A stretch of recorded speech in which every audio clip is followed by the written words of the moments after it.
अपन channel SCS Mithila के करू subscribe और बेल बटन जरूर दबा दिया ताकि हर खबर सबसे पहले पहुंचे अहां तक। डॉक्टर एपीजे अब्दुल कलाम महिला प्रौद्योगिकी संस्थान में मतदाता जागरूकता कार्यक्रम आयोजित भेल।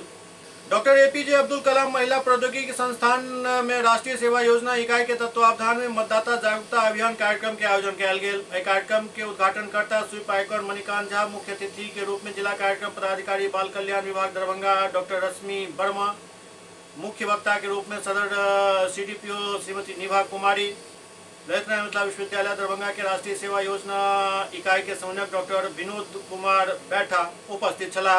एहि दौरान कई तरह के कार्यक्रम भेल।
लोकतंत्र देश हम सब जनता